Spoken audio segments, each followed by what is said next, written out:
नमस्कार दोस्तों, स्वागत है आप सभी लोगों का Sanjay PCS academy YouTube channel पर। आज हम स्टॉक मार्केट के बारे में जानकारी देंगे। स्टॉक मार्केट क्या होता है, ये कैसे काम करता है, इसको कौन संभालता है और भारत में इसकी कब शुरुआत हुई। स्टॉक मार्केट इक्विटी मार्केट या शेयर मार्केट, जिन्हें शेयर भी कहा जाता है, कि खरीदारी और विक्रेताओं का एक त्रिकरण है जो व्यवसायों पर स्वामित्व के दावों का प्रतिनिधित्व करते हैं। इनमें सार्वजनिक स्टॉक एक्सचेंज में सूचीबद्ध प्रतिभूतियां या साथ ही ऐसे स्टॉक शामिल हो सकते हैं जिनका केवल निजी तौर पर कारोबार होता है, जैसे कि कंपनियों के शेयर को इक्विटी क्लाउड फीडिंग प्लेटफॉर्म के माध्यम से निवेशकों को बेचे जाते हैं। निवेश आमतौर पर एक निवेश रणनीति को ध्यान में रखकर किया जाता है। बाजार का आकार दुनिया भर में सार्वजनिक रूप से कारोबार किए जाने वाले सभी शेयरों का कुल बाजार पूंजीकरण 1980 में 2.5 ट्रिलियन अमेरिकी डॉलर से बढ़कर 2020 के अंत तक 93.7 ट्रिलियन अमेरिकी डॉलर हो गया। 2016 तक दुनिया में 60 स्टॉक एक्सचेंज हैं। इनमें से 16 एक्सचेंज ऐसे हैं जिनका बाजार पूंजीकरण 1 ट्रिलियन डॉलर या इससे अधिक है और वे वैश्विक बाजार पूंजीकरण का 87% हिस्सा है। ऑस्ट्रेलिया प्रतिभूति एक्सचेंज के अलावा ये 16 एक्सचेंज उत्तरी अमेरिका, यूरोप या एशिया में हैं। देश के अनुसार जनवरी 2022 तक सबसे बड़े शेयर बाजार संयुक्त राज्य अमेरिका लगभग 59.9% में है। इसके बाद जापान लगभग 6.2% और यूनाइटेड किंगडम लगभग 3.9% है। शेयर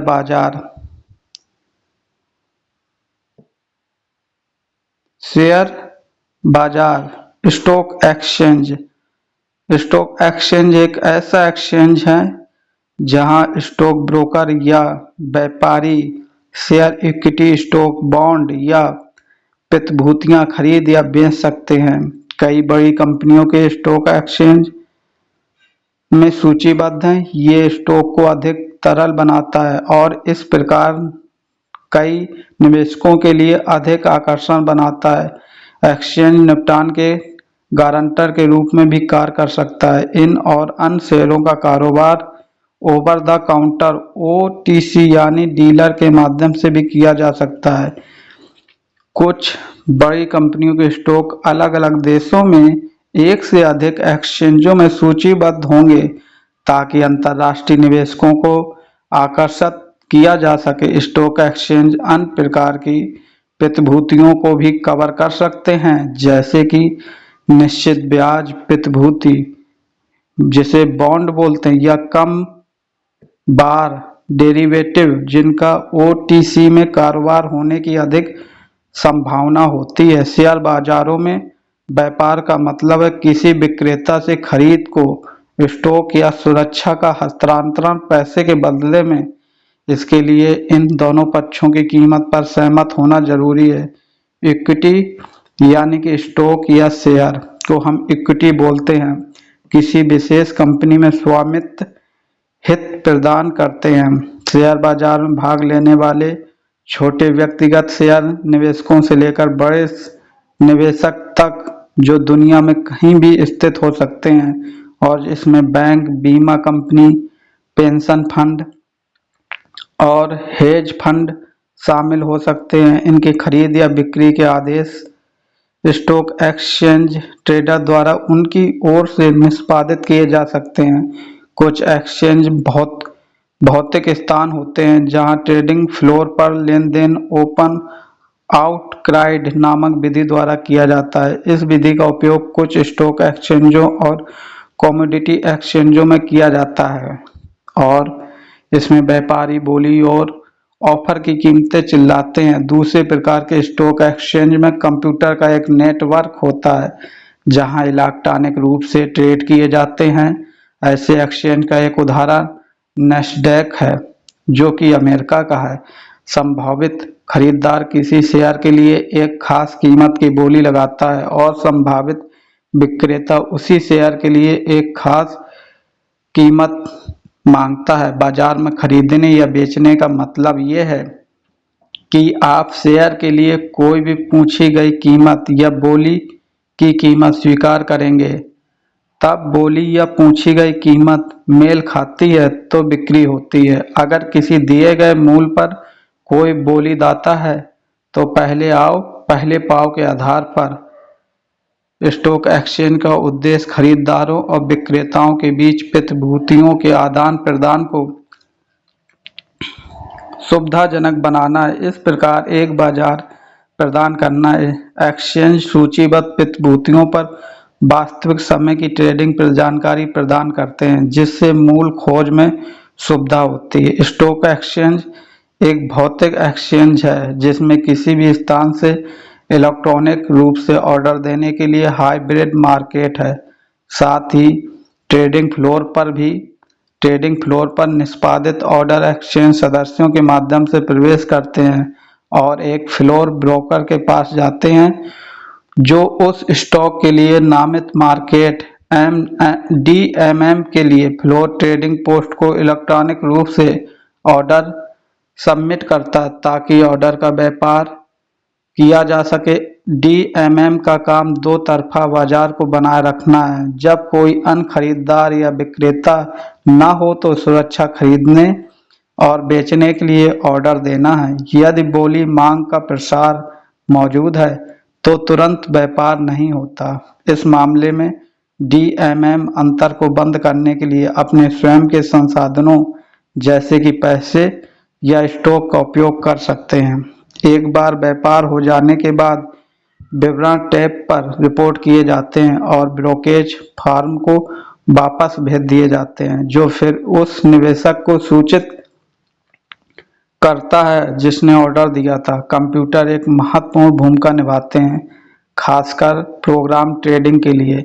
नैस्डैक एक इलेक्ट्रॉनिक एक्सचेंज है जहां सारा कारोबार कंप्यूटर नेटवर्क पर होता है। ये प्रक्रिया न्यूयॉर्क स्टॉक एक्सचेंज के समान है। एक या एक से अधिक नैस्डैक मार्केट मेकर हमेशा एक बोली प्रदान करेंगे और वह कीमत पूछेंगे जिस पर वे हमेशा अपने स्टॉक को खरीदेंगे या बेचेंगे। पेरिस बॉस, जो अब यूरोनेस्ट का हिस्सा है, एक ऑर्डर संचालित इलेक्ट्रॉनिक स्टॉक एक्सचेंज है। इसे 1980 के दशक में स्वचालित किया गया था। 1980 के दशक से पहले यह एक ओपन आउटक्राई एक्सचेंज था। Stock broker palace broking yard के ट्रेडिंग फ्लोर पर मिलते हैं।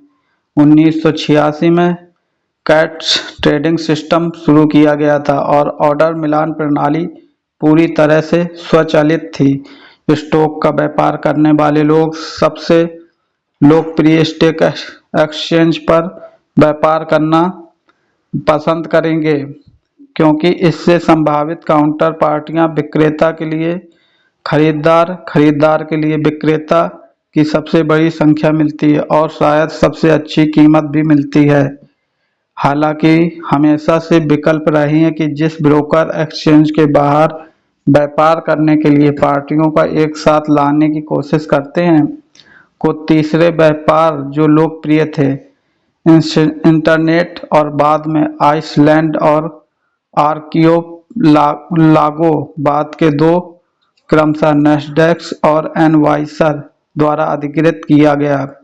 एक फायदा यह है कि इससे एक्सचेंज के कमीशन से बचा जा सकता है, हालांकि इसमें प्रतिकूल चयन जैसी समस्याएं भी है। वित्तीय नियामकों ने डार्क पूल की जांच की है।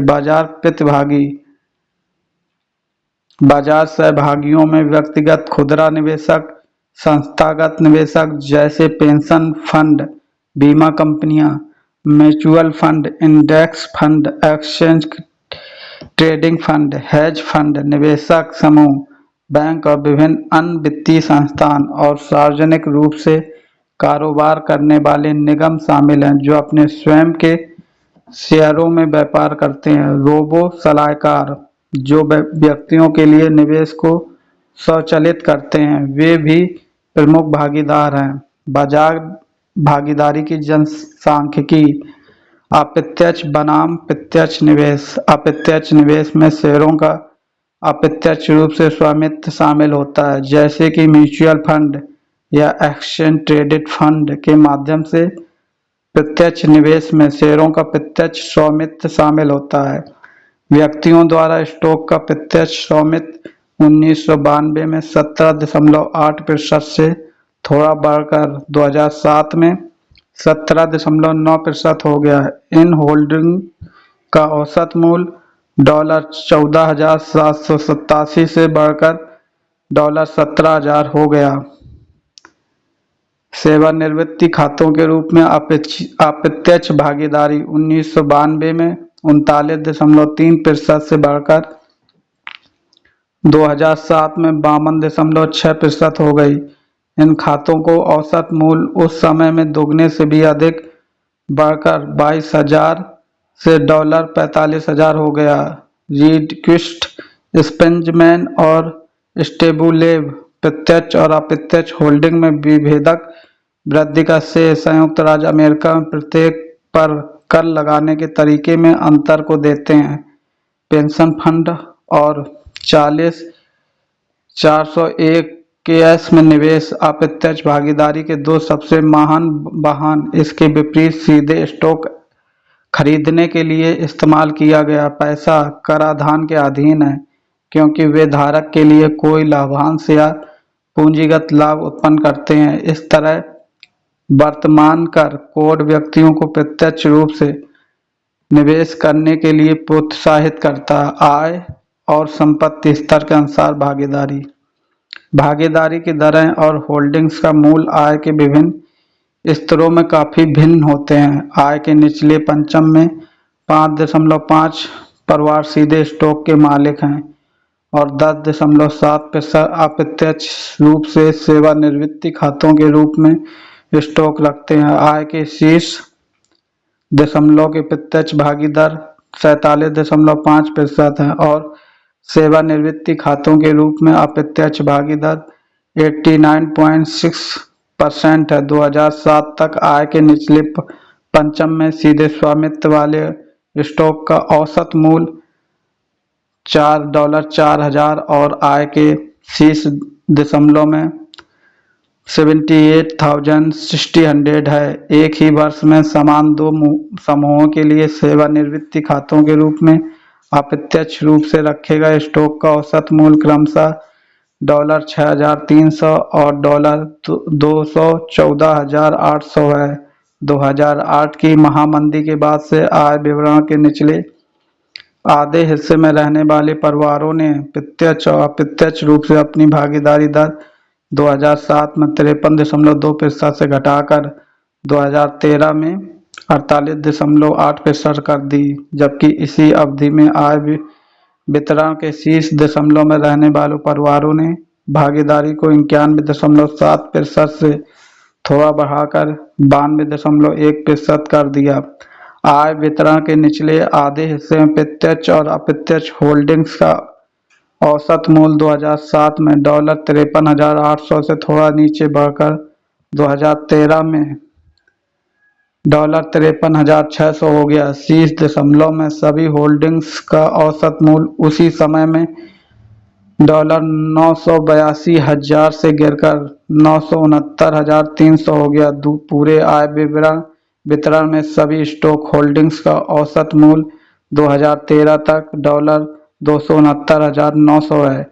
जाति और लिंग के आधार पर भागीदारी। शेयर बाजार स्वामित्व की नस्लीय संरचना से पता चलता है कि श्वेतों द्वारा संचालित घरों में अश्वेतों द्वारा हिस्पैनिकों द्वारा संचालित घरों की तुलना में शेयरों के सीधे स्वामित्व की संभावना लगभग 4 और 6 गुना अधिक है। 2011 तक प्रत्यक्ष भागीदारी की राष्ट्रीय दर 19.6% थी। श्वेत परिवारों के लिए भागीदारी दर 14.5% थी। आश्वेत परिवारों के लिए ये 6.4% थी और हिस्पैनिक परिवारों के लिए ये 4.3% थी। 401,000 स्वामित्व के रूप में प्रत्यक्ष भागीदारी एक समान पैटर्न दिखाती है, जिसमें राष्ट्रीय भागीदारी 42.1%, श्वेत परिवारों के लिए 46.4%, अश्वेत परिवारों के लिए 31.7% और हिस्पैनिक परिवारों के लिए 25.8%। विवाहित जोड़ों द्वारा संचालित घरों ने राष्ट्रीय औसत से ऊपर की दरों पर भाग लिया, जिसमें 25.6% सीधे भाग लिया और 53.4% ने सेवानिवृत्ति खाते के माध्यम से अप्रत्यक्ष रूप से भाग लिया। पुरुषों द्वारा संचालित 14.7% घरों ने सीधे बाजार में भाग लिया और 33.4% ने सेवानिवृत्ति खाते के माध्यम से स्टॉक का स्वामित्व किया। 12.6% महिला प्रधान परिवारों के पास सीधे तौर पर स्टॉक था और 28.7% के पास अप्रत्यक्ष रूप से स्टॉक था। शेयर बाजार में भागीदारी के निर्धारण और संभावित स्पष्टीकरण। बिंग्स जॉर्सन द्वारा 2003 के एक पेपर में निवेश से जुड़ी निश्चित लागतों के एक कार्य के रूप में धन और अन्य आय समूहों के साथ भागीदारी के असमान दरों को समझने का प्रयास किया गया है। उनके शोध का निष्कर्ष यह है कि प्रति वर्ष $200 की निश्चित लागत ये समझाने के लिए पर्याप्त है कि क्यों लगभग आधे अमेरिकी परिवार बाजार में भाग नहीं लेते हैं।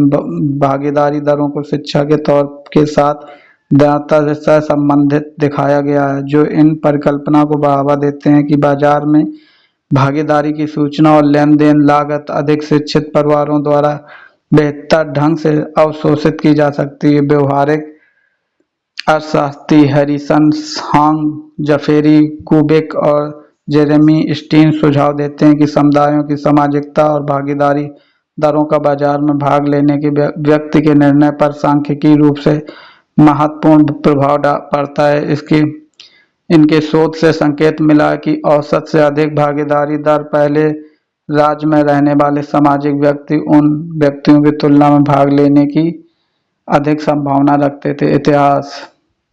12वीं सदी के फ्रांस में दरबारी डी चेंज बैंकों की ओर से किसी समुदायों के ऋणों के प्रबंधन और विनियमन से संबंधित थे, क्योंकि ये लोग ऋणों के साथ व्यापार भी करते थे, इसीलिए इन्हें पहला दलाल कहा जा सकता है।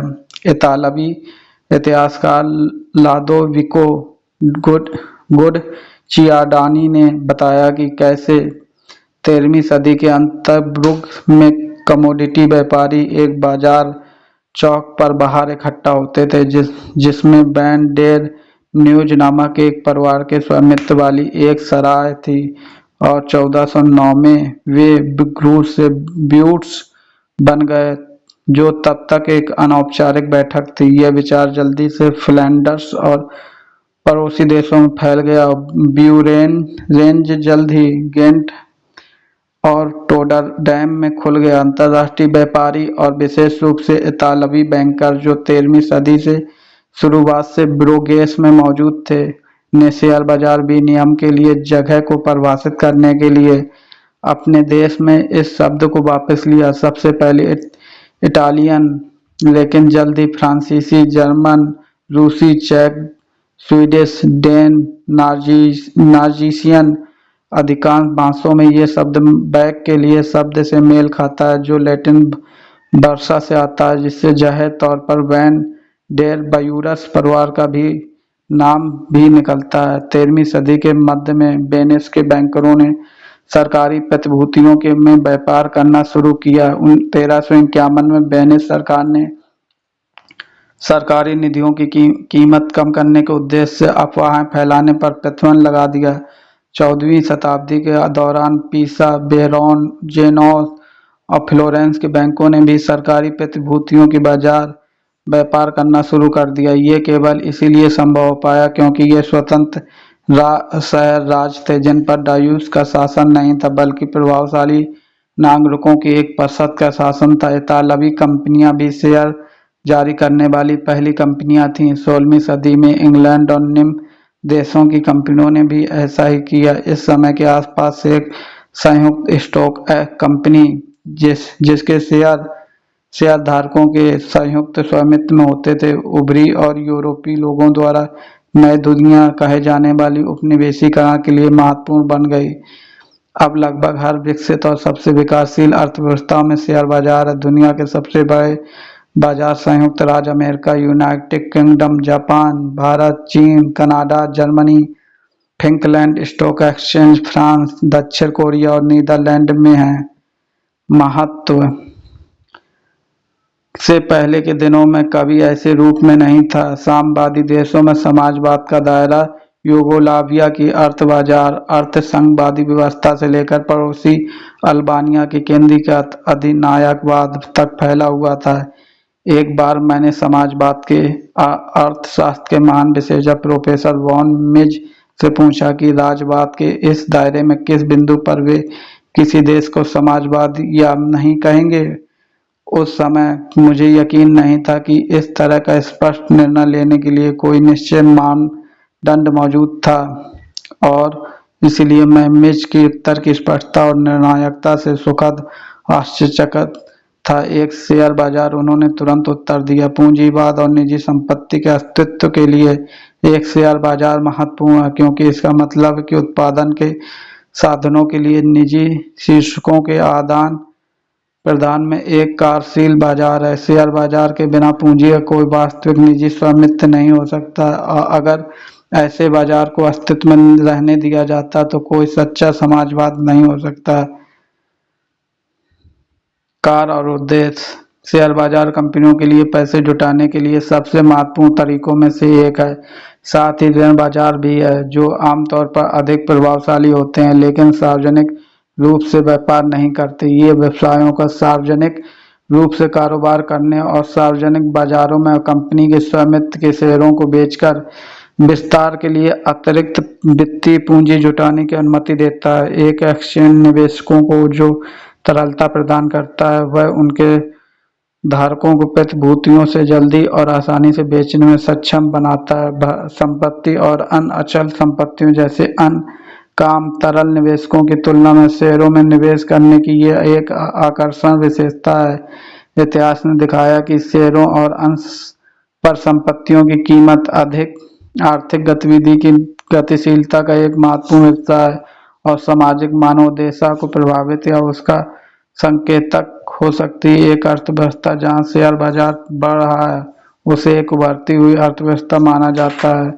शेयर बाजार को अक्सर किसी देश की आर्थिक मजबूती और विकास का प्राथमिक संकेतक माना जाता है। उदाहरण के लिए शेयर की बढ़ती कीमतें व्यापार निवेश में वृद्धि से जुड़ी होती हैं, और इसके विपरीत शेयर की कीमतें घरों की संपत्ति और उसके उपभोग की भी प्रभावित करती हैं। इसीलिए केंद्रीय बैंक शेयर बाजार के नियंत्रण और व्यवहार पर नजर रखते हैं और समान तौर पर वित्तीय प्रणाली के कार्यों के सुचारू संचालन पर नजर रखते हैं। वित्तीय स्थिरता केंद्रीय बैंकों के अस्तित्व का कारण है। एक्सचेंज प्रत्येक लेनदेन के लिए क्लियरिंग हाउस के रूप में भी कार्य करते हैं, जिसका अर्थ है कि वे शेयरों को इकट्ठा करते हैं और वितरित करते हैं और सुरक्षा के विक्रेता को भुगतान की गारंटी देते हैं। यह किसी व्यक्तिगत खरीदार या विक्रेता के लिए जोखिम को समाप्त करता है जो प्रतिपक्ष लेनदेन पर डिफॉल्ट हो सकता है। इन सभी गतिविधियों को सुचारू संचालन आर्थिक विकास को सुगम बनाता है, क्योंकि कम लागत और उद्यम जोखिम वस्तुओं और सेवाओं के उत्पादन के साथ साथ संभवतः रोजगार को बढ़ावा देते हैं। इस तरह से वित्तीय प्रणाली को समृद्ध बनाने में योगदान देने वाला माना जाता है। हालांकि इस बात पर कुछ विवाद हैं कि इष्टतम वित्तीय प्रणाली बैंक आधारित है या बाजार आधारित। वैश्विक वित्तीय संकट जैसी हालिया घटनाओं ने शेयर बाजार की संरचना, जिसे बाजार सूक्ष्म संरचना कहा जाता है, के प्रभाव की गहन जांच को प्रेरित किया है। विशेष रूप से वित्तीय प्रणाली की स्थिरता और प्रणालीगत जोखिम के संचरण के लिए। आधुनिक वित्तीय प्रणाली के संबंध एक परिवर्तन सूचीबद्ध प्रतिभूतियों के मानव व्यापार को बदलने के लिए इलेक्ट्रॉनिक ट्रेडिंग की ओर कदम है। स्टॉक मूल्यों के व्यवहार। स्टॉकों की कीमतों में बदलाव ज्यादातर सामाजिक आर्थिक स्थितियों, मुद्रास्फीति, विनिमय दरों जैसे बाहरी कारकों के कारण होता है। भौतिक पूंजी किसी कंपनी की स्टॉक की मौजूदा आय को प्रभावित नहीं करती। बौद्धिक पूंजी स्टॉक की रिटर्न वृद्धि में योगदान देती है। कुशल बाजार परिकल्पना वित्तीय अर्थशास्त्र में एक परिकल्पना जो बताती है कि परिसंपत्ति की कीमतें वर्तमान समय में उपलब्ध सभी सूचनाओं को प्रतिबंधित करती है। कठोर कुशल बाजार परिकल्पना 1987 में दुर्घटना जैसी घटनाओं के कारण की व्याख्या नहीं करती है। जब डॉ जोन्स इंडिशियल एवरेज 22.6% गिर गया था। संयुक्त राज्य अमेरिका में अब तक की सबसे बड़ी एक दिवसीय गिरावट है। इस घटना ने प्रदर्शित किया कि शेयर की कीमतें नाटकीय रूप से गिर सकती हैं, भले ही कोई आमतौर पर सहमत निश्चित कारण न पाया गया हो। गहन खोज किसी भी उचित विकास का पता लगाने में विफल रही है जो दुर्घटना के लिए जिम्मेदार हो सकती है। ऐसी घटनाओं के बारे में पूरी तरह से यथार्थता से होने की भविष्यवाणी की जाती है, हालांकि बहुत कम ही है। ये भी अधिक समान रूप से सच प्रतीत होता है कि कोई मूल आंदोलन उन लोगों से परे है जो यथार्थ रूप से होने की भविष्यवाणी की जाती है, नई जानकारी के कारण नहीं होते। युद्ध के बाद की अवधि में संयुक्त राज्य अमेरिका में 50 सबसे बड़े एक दिवसीय शेयर मूल आंदोलनों का अध्ययन इसकी पुष्टि करता है। एक नरम ईएमएच उभरा है जिसके लिए यह आवश्यक नहीं है कि कीमतें संतुलन या उसके निकट रहें, लेकिन केवल ये कि बाजार प्रतिभागी किसी भी क्षणिक बाजार विसंगति से व्यवस्थित रूप से लाभ नहीं उठा सकते। इसके अलावा जबकि ईएमएच भविष्यवाणी करता है कि सभी मूल आंदोलन मौलिक का जानकारी में परिवर्तन की अनुपस्थिति में आच्छादित यानी गैर ट्रेडिंग कई अध्ययनों में शेयर बाजार के लिए हफ्तों या उससे अधिक समय की अवधि में रुझान की एक स्पष्ट प्रवृत्ति दिखाई देती है। इस तरह के बड़े और स्पष्ट रूप से गैर आच्छादित मूल आंदोलनों के लिए विभिन्न स्पष्टीकरण प्रचारित किए गए हैं। उदाहरण के लिए कुछ शोधों से पता चला है कि अनुमानित जोखिम में परिवर्तन और कुछ रणनीतियों का उपयोग जैसे स्टॉप लॉस सीमा और जोखिम सीमा पर मूल सैद्धांतिक रूप से वित्तीय बाजारों को अतिरंजित कर सकते हैं, लेकिन सबसे अच्छा स्पष्टीकरण ये लगता है कि शेयर बाजार की कीमतों का वितरण गैर गवासी है। इस स्थिति में ईएमएच इसके लिए भी मौजूदा रूप से सख्ती से लागू नहीं होगा। अन्य शोधों से पता चला कि मनोवैज्ञानिक कारक अतिरंजित सांख्यिकीय रूप से विषम स्टॉक एक्सचेंज मूल आंदोलनों ईएमएच के विपरीत जो इस तरह के व्यवहार को रद्द मानते हैं का परिणाम हो सकते हैं। मनोवैज्ञानिक शोधों ने प्रदर्शित किया है कि लोगों में पैटर्न देखने की प्रवृत्ति होती है और अक्सर वे एक पैटर्न को समझ लेते हैं जो वास्तविक में केवल शोर होता है। उदाहरण के लिए बादलों या स्याही के धब्बों में परिचित आकृतियों को देखना। वर्तमान संदर्भ में इसका मतलब है कि कंपनी के बारे में ज्यादातर अच्छी खबरें आने से निवेशक सकारात्मक रूप से प्रतिक्रिया कर सकते हैं, जिससे कीमत बढ़ सकती है। अच्छे रिटर्न की अवधि में निवेशकों के आत्मविश्वास को भी बढ़ोतरी होती है, इससे उनकी मनोवैज्ञानिक जोखिम सीमा कम हो जाती है। एक और घटना मनोवैज्ञानिक से भी जो वस्तुनिष्ठ मूल्यांकन के खिलाफ काम करती है वह है समूह सोच। सामाजिक प्राणी होने के नाते समूह के बहुमत से अलग राय पर अड़े रहना आसान नहीं है। एक उदाहरण जिससे कोई परिचित हो सकता है वह खाली पेट रेस्टोरेंट में जाने की अनाच्छे इच्छा। लोग आमतौर पर समूह में दूसरों की राय से अपनी राय को मान करवाना पसंद करते हैं। एक शोध पत्र में लेखकों ने जुए के साथ एक सादृश्य बनाया। समान समय में बाजार रूले के खेल की तरह व्यवहार करता है, संभवतः ज्ञात है, और विभिन्न खिलाड़ियों के निवेश निर्णयों से काफी हद तक स्वतंत्र है। हालांकि बाजार के तनाव के समय में खेल पोकर की तरह हो जाता है, झुंड का व्यवहार हावी हो जाता है। खिलाड़ियों को अब अन्य निवेशकों को मनोवैज्ञानिक और उनके मनोवैज्ञानिक रूप से प्रतिक्रिया करने की संभावना पर अधिक ध्यान देना चाहिए। शेयर बाजार बढ़ते उद्योगों में एक आवश्यक भूमिका निभाते हैं, जहां अंततः उन इकाइयों से उपलब्ध धन को स्थानांतरित करके अर्थव्यवस्था को प्रभावित करते हैं जिनके पास अतिरिक्त धन बचत है, जो धन की कमी यानी उधार से पीड़ित हैं। पारधी या नाइक 2022 दूसरे शब्दों में पूंजी बाजार उपरोक्त इकाइयों के बीच धन की आवाजाही की सुविधा प्रदान करते हैं। इस प्रक्रिया से उपलब्ध वित्तीय संसाधनों में वृद्धि होती है जो बदले में आर्थिक विकास को सकारात्मक रूप से प्रभावित करती है। आर्थिक और वित्तीय सिद्धांतों का तर्क है कि शेयर की कीमतें व्यापारिक आर्थिक प्रवृत्तियों से प्रभावित होती हैं। व्यापारिक आर्थिक प्रवृत्तियों में जीडीपी में परिवर्तन, बेरोजगारी दर, राष्ट्रीय आय, मूल सूचकांक, उत्पादन, खपत, बेरोजगारी, मुद्रास्फीति, बचत, निवेश, ऊर्जा, अंतर्राष्ट्रीय व्यापार, आव्रजन, उत्पादकता, वृद्धि, आबादी, नवाचार, अंतर्राष्ट्रीय वित्त शामिल है। कॉर्पोरेट लाभ में वृद्धि, लाभ मार्जिन में वृद्धि, व्यवसाय की उच्च सांद्रता, कंपनी की आय में कमी, कम जोरदार गतिविधि, कम प्रगति, कम निवेश दर, कम उत्पादकता वृद्धि, कॉर्पोरेट राजस्व में कम कम कर्मचारी हिस्सा, कर्मचारी से लाभार्थी अनुपात में कमी, वर्ष 1960 में 5:1, वर्ष 2009 में 3:1, वर्ष 2030 तक 2.2:1 है। कॉलेज स्नातकों में महिलाओं से पुरुष अनुपात में वृद्धि, तर्कहीन व्यवहार। कभी कभी बाजार आर्थिक या वित्तीय समाचारों पर तर्कहीन तरीके से प्रतिक्रिया करता हुआ प्रतीत होता है, भले ही उस समाचार पर प्रतिभूतियों के मालिक मूल्य पर कोई वास्तविक प्रभाव न हो। हालांकि यह बाजार व्यवहार वास्तविक से अधिक स्पष्ट हो सकता है, क्योंकि अक्सर ऐसी खबरों का अनुमान लगाया जाता है और यदि समाचार अपेक्षा से बेहतर या खराब हैं तो प्रतिक्रिया हो सकती है। इसीलिए शेयर बाजार प्रेस विज्ञप्ति, अफवाहों, उत्साह और बड़े पैमाने पर घबराहट से किसी भी दिशा में बह सकता है।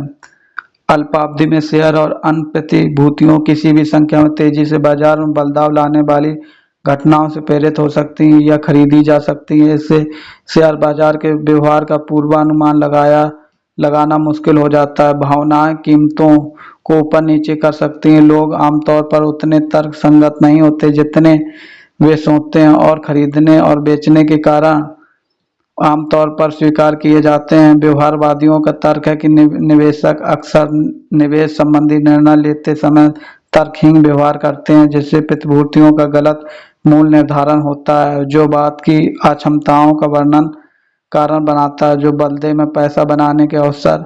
हालांकि ईएमएच की पूरी धारणा यह है कि सूचना के प्रति ये गैर तर्कसंगत प्रक्रिया रद्द हो जाती है। इससे शेयरों की कीमतों में तर्कसंगत रूप से निर्धारित होती है। क्रैश क्या है?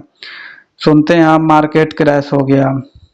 शेयर बाजार में गिरावट या मंदी वाले बाजारों की सूची को क्रैश कहते हैं। शेयर बाजार में गिरावट को अक्सर शेयर बाजार में सूचीबद्ध शेयरों की कीमतों में तेजी गिरावट के रूप में परिभाषित किया जाता है। विभिन्न आर्थिक कारणों के समानांतर शेयर बाजार में गिरावट का एक कारण घबराहट या निवेशकों का विश्वास खोना भी है। अक्सर शेयर बाजार में गिरावट सट्टा आर्थिक बुलबुले को समाप्त करती है।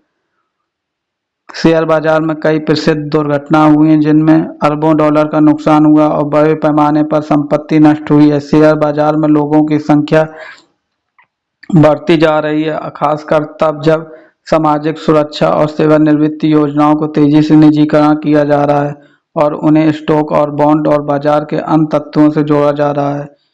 1929 की वॉल स्ट्रीट क्रैश, 1973 से 74 की स्टॉक मार्केट क्रैश, 1987 का ब्लैक मंडे, 2000 का .com बबल और 2008 का स्टॉक मार्केट क्रैश जैसी कई प्रसिद्ध शेयर बाजार दुर्घटनाएं हुई। 1929 सबसे प्रसिद्ध शेयर बाजार दुर्घटनाओं में से एक 24 अक्टूबर 1929 को ब्लैक थर्सडे की शुरुआत हुई थी। इस शेयर बाजार दुर्घटना के दौरान डॉव जोन्स इंडस्ट्रियल एवरेज में 50% की गिरावट आई। यह महामंदी की शुरुआत थी। 19 अक्टूबर 1987 को एक और मशहूर दुर्घटना घटी, ब्लैक मंडे। ये दुर्घटना हांगकांग से शुरू हुई और जल्दी ही पूरी दुनिया फैल गई। अक्टूबर के अंत तक हांगकांग में शेयर बाजार 45.5%, ऑस्ट्रेलिया में 41.8%, स्पेन में 31%, यूनाइटेड किंगडम में 26.4%, यूनाइटेड स्टेट में 22.68% और कनाडा में 22.5% गिर चुके थे। ब्लैक मंडे अपने आप में शेयर बाजार के इतिहास में सबसे बड़ी एक दिवसीय प्रतिशत गिरावट थी। डॉव जोन्स एक दिन में 22.6% गिरा। ब्लैक मंडे मंडे और ब्लैक न्यूज़डे नाम 28 से 29 अक्टूबर 1929 के लिए भी इस्तेमाल किए जाते हैं। ये भयानक गिरावट शुक्रवार के बाद आया। 1929 में शेयर बाजार में गिरावट का शुरुआत दिन 1987 में हुई दुर्घटना की कुछ पहेलियां खड़ी कर दी। मुख्य समाचार और घटनाओं ने तबाही की भविष्यवाणी नहीं की थी और पतन के स्पष्ट कारणों की पहचान नहीं की गई थी। इस घटना ने आधुनिक अर्थशास्त्र की कई महत्वपूर्ण मान्यताओं पर सवाल खड़े कर दिए, जैसे कि तर्कसंगत मानव आचरण का सिद्धांत, बाजार संतुलन का सिद्धांत और कुशल बाजार परिकल्पना। दुर्घटना के बाद कुछ समय के लिए दुनिया भर के स्टॉक एक्सचेंजों में कारोबार रुका रहा, क्योंकि एक समय में भारी मात्रा में ट्रेड प्राप्त होने से कारण एक्सचेंज कंप्यूटर अच्छा प्रदर्शन नहीं कर रहे थे। कारोबार में इस रुकावट में फेडरल रिजर्व सिस्टम और अन्य देशों ने केंद्रीय बैंकों को दुनिया भर में वित्तीय संकट के प्रयास को नियंत्रित करने के लिए कदम उठाने का मौका दिया। संयुक्त राज्य अमेरिका ने एसईसी ने ब्लैक मंडे की घटनाओं की पुनरावृत्ति को रोकने के प्रयास में शेयर बाजार में नियंत्रण के कई नए उपाय पेश किए। 2007 और 2009 ये महामंदी की शुरुआत थी। 2007 में शुरू होकर 2009 तक चलने वाली इस मंदी में वित्तीय बाजारों में दशकों में सबसे तेज गिरावट का अनुभव किया। ये सिर्फ शेयर बाजार से भी ज़्यादा व्यापक थी।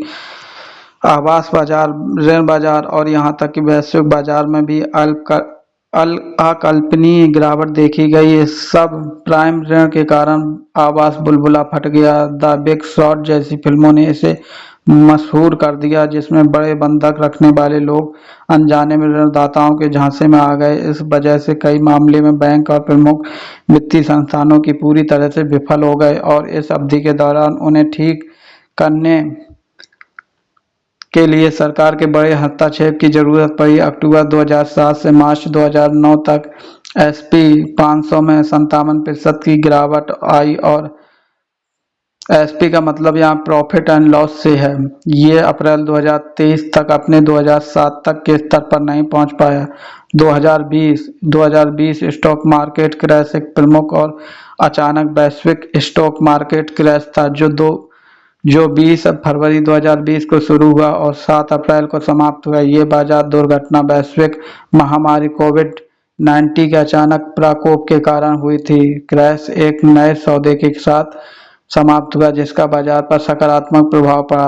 परिपथ तोड़ने वाले 1990 के दशक की शुरुआत से कई बड़े एक्सचेंजों ने ओपन आउट क्राई सिस्टम की जगह खरीदारों और विक्रेताओं को एक साथ लाने के लिए इलेक्ट्रॉनिक मैचिंग इंजन को अपनाया। कई विकसित देशों में अब इलेक्ट्रॉनिक ट्रेडिंग का अधिकांश हिस्सा ट्रेडिंग के लिए जिम्मेदार है। अधिक सटीक और नियंत्रित तरीके से बड़े ट्रेडिंग वॉल्यूम को संभालने के लिए स्टॉक एक्सचेंजों में कंप्यूटर सिस्टम को अपग्रेड किया गया है। SEC ने समान स्टॉक ऑप्शन और बाकायदा बाजार की अस्थिरता को कम करने के प्रयास में मार्जिन आवश्यकताओं को संशोधित किया है। स्टॉक एक्सचेंज और शिकागो मर्केंटाइल एक्सचेंज ने सर्किट ब्रेकर की अवधारणा पेश की है। यदि डॉव एक निर्धारित समय के लिए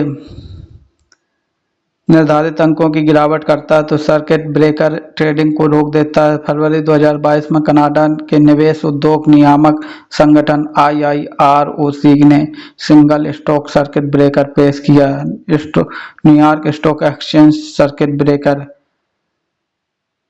7%। यदि गिरावट 3:25 से पहले होती है तो ट्रेडिंग 15 मिनट के लिए रोक दी जाएगी।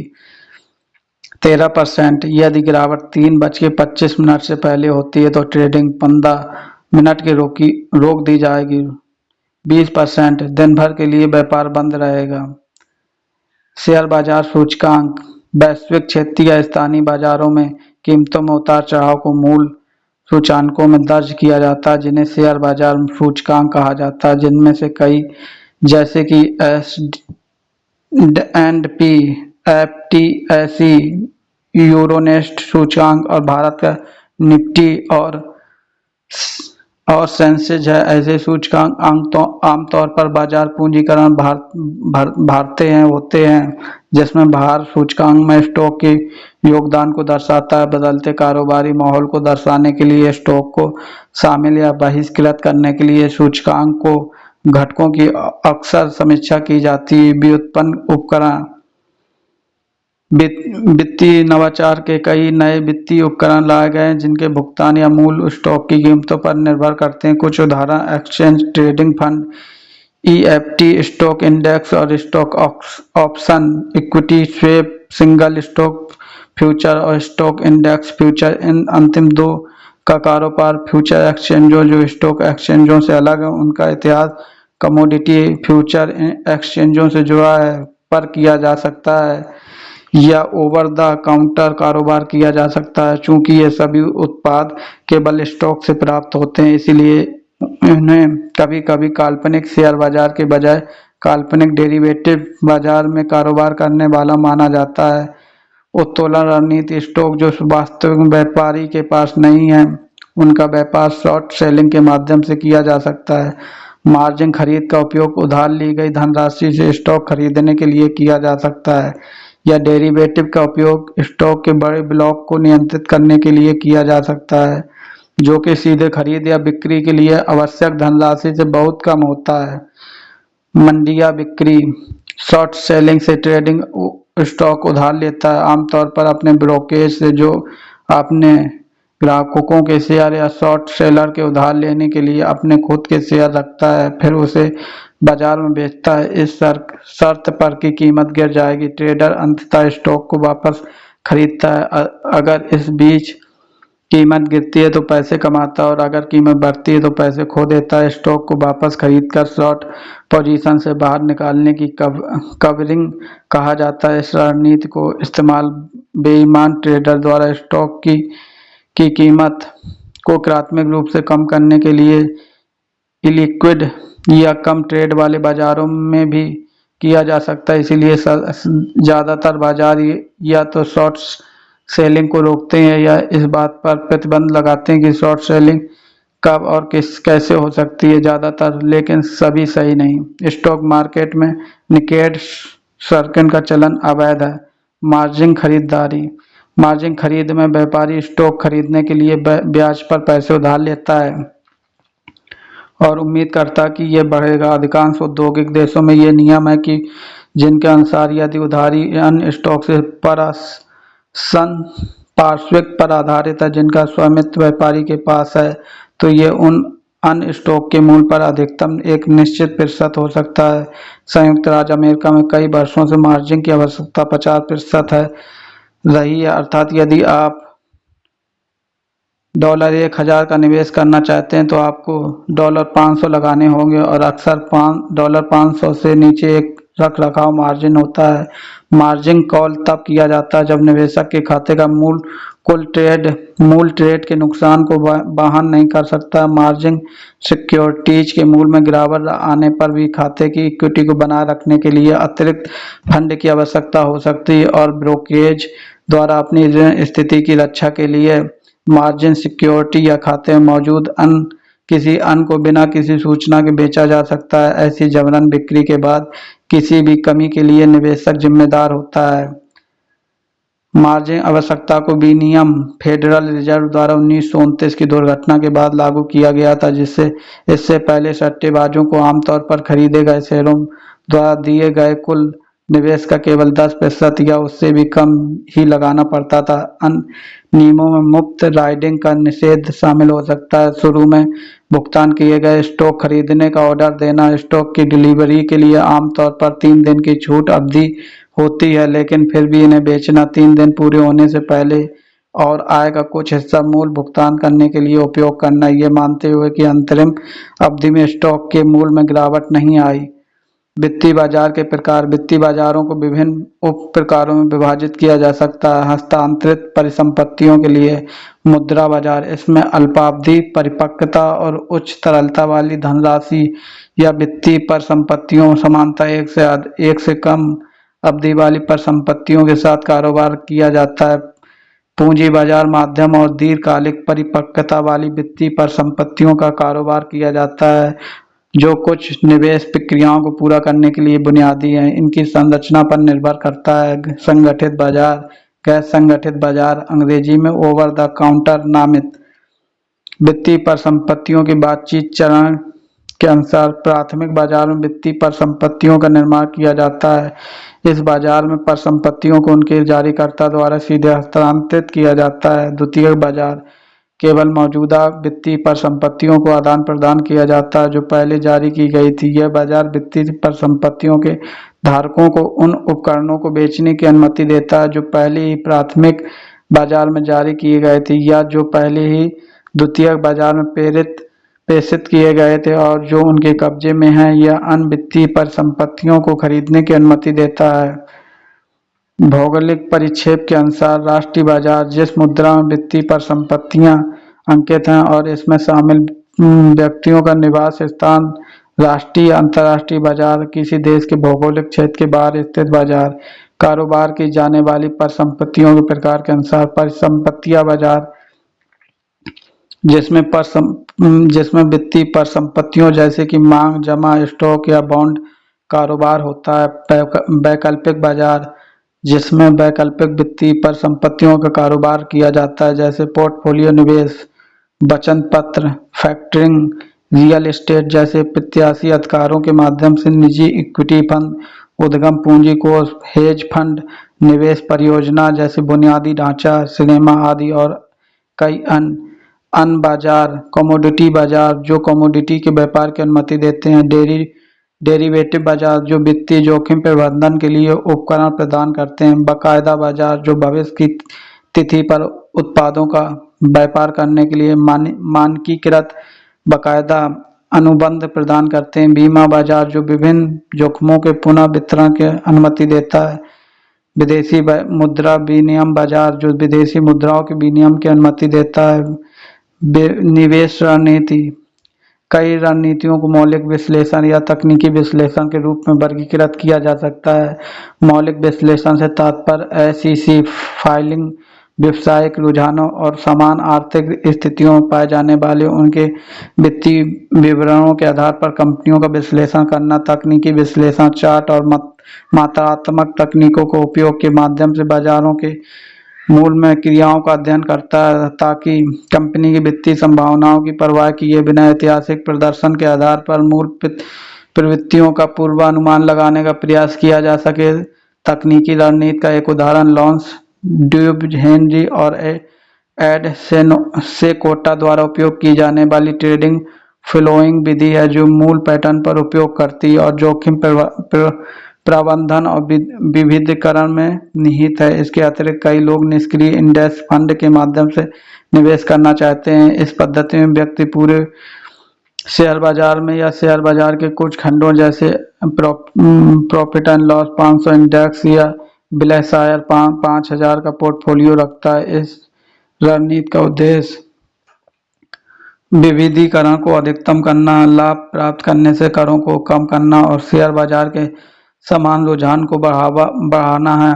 जिम्मेदार निवेश में केवल मौलिक विश्लेषण के आधार पर दीर्घकालिक क्षतिज पर रोज जोर दिया जाता है और इनकी आवश्यकता होती है जिससे निवेश की अपेक्षित वापसी में जोखिम से बचा जा सके।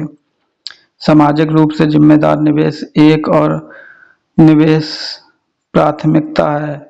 कर लगाना कराधान सभी निवेश रणनीतियों का एक वित्तीय विचारणीय बिंदु है। शेयरों के स्वामित्व होने से वाला लाभ जिसमें प्राप्त लाभांश भी शामिल है। सुरक्षा के प्रकार होल्डिंग अवधि के आधार पर अलग अलग कर दरों के अधीन है। शेयर निवेश से होने वाले अधिकांश लाभ पर पूंजीगत लाभ के माध्यमों से कर लगाया जाता है। कई देशों में निगम सरकार को कर का भुगतान करते हैं और शेयर धारकों पर एक बार फिर से कर का भुगतान करते हैं जब उन्हें स्टॉक के स्वामित्व से लाभ होता है जिसे दोहरा कराधान कहा जाता है। शेयर बाजार घोटाला 1992 भारतीय शेयर बाजार घोटाला हर्षद मेहता ने किया था, केतन पारेख ने किया था। NSE सह स्थान घोटाला भारतीय stock exchange, Bombay stock exchange और national stock exchange of India कई हाई प्रोफाइल भ्रष्टाचार घोटालों से हिल गए हैं।